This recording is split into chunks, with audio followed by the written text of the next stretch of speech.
Bonjour et bienvenue sur notre chaîne. Aujourd'hui, dans cette vidéo, nous allons apprendre à résoudre les systèmes d'équations de deux équations à deux inconnues par la méthode de combinaison, bien encore la méthode qu'on appelle par addition.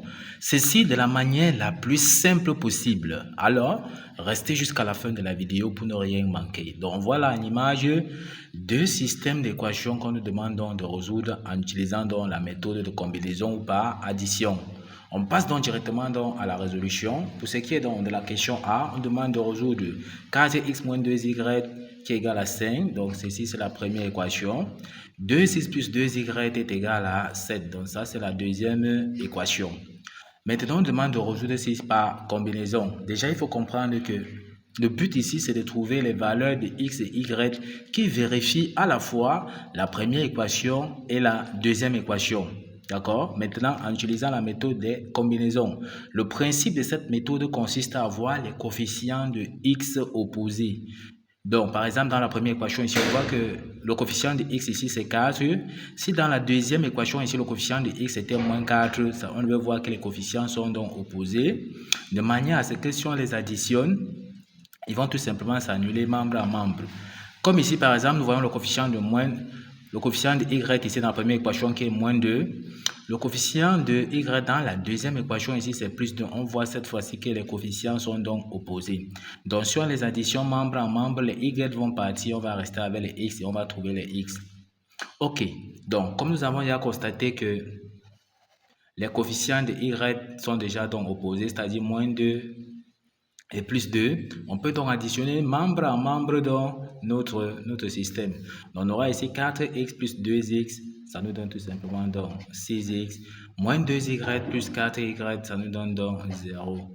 On aura ici 5 plus 7, ça nous donne 12. On aura 6x est égal à 12. Ceci nous permet donc de trouver notre x ici. X sera donc égal à 12 divisé donc par 6. Et 12 divisé par 6, c'est tout simplement donc 2. Donc, x est égal à 2. Voici donc la valeur de x que nous venons comme ça donc de trouver. Il est question maintenant de chercher à trouver donc la valeur donc de y. Comment on trouve donc la valeur de y? Il suffit d'aller dans la première équation ou bien dans la seconde équation, remplacer le x qu'on vient de voir ici à l'intérieur et trouver la valeur de y. Si nous prenons par exemple la première équation qui est 4x moins 2y est égal à 5, on va donc venir ici et remplacer à l'intérieur le x ici qui est 2 par sa valeur pour pouvoir trouver y. On remplace donc x par sa valeur, on aura donc 4 multiplié par x qui est 2, moins 2y est égal à 5. On multiplie ici, on aura donc 4 fois 2, ça nous donne 8, moins 2y est égal à 5. On aura moins 2y sera donc égal à 5. 8 traverse donc l'égalité ici pour aller à droite. Comme c'est plus 8, en traversant, ça devient donc tout simplement moins 8. On aura ici moins 2y sera donc égal à 5 moins 8. 5 moins 8, c'est tout simplement moins 3. On peut donc tirer y ici, ce qui entraîne que y qu'on cherche sera donc égal à moins 3 divisé donc par moins 2.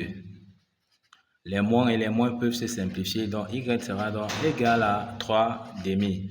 Donc y est égal à 3 demi.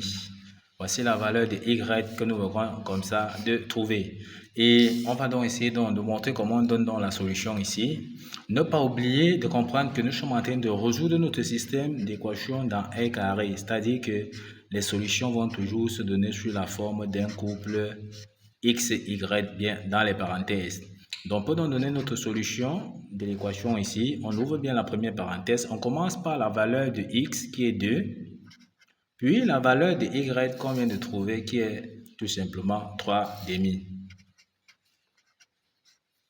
Et on ferme bien la parenthèse et on ferme la l'accolade là. Donc, voici donc les solutions de notre équation que nous venons comme ça de trouver. On passe donc à la dernière étape qui est l'étape de vérification. Donc, ne pas manquer toujours de vérifier les solutions de ces équations si ça vérifie notre système comme nous avons dit. On va remplacer donc les valeurs de x et y dans notre système. Or, nous avons vu que x est 2. Donc, on aura donc 4x, donc 4 fois x, donc 4 fois 2 moins 2y. Nous avons vu que la valeur de y c'est 3,5. On remplace, y passe sa valeur qui est donc 3,5. Donc on aura moins 2 facteurs donc de 3,5. Il faudrait que le résultat nous donne 5 pour que les réponses soient justes. Donc on aura donc 4 multiplié par 2, ça nous donne 8. On aura ici moins 2 multiplié donc par 3,5. Le 2 ici et le 2 au dénominateur ici, le 2 au numérateur, là c'est simplifié. On aura 8 moins 2. On voit que 8 moins 2, on aura donc 8 moins 3, pardon, les 2 et les 2 se simplifient ici. On reste donc avec 3. On aura donc 8 moins 3. On voit que le résultat, c'est bien 5. On voit que ça valide donc la première équation. De la même façon, on remplace aussi x et y dans la deuxième équation. Il faudrait que le résultat nous donne 7.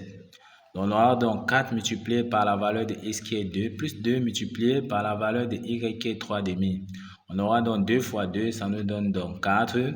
On aura également ici plus 2 multiplié par 3,5. Les 2 ici au dénominateur et le 2 au numérateur là, c'est simplifié. On reste au numérateur avec 3. Donc on aura ici 4 plus 3 est égal à 7. On voit encore que ça vérifie notre deuxième équation. On voit que les solutions de notre équation sont donc justes.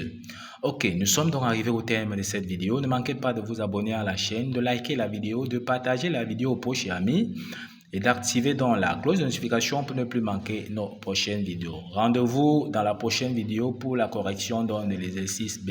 À bientôt!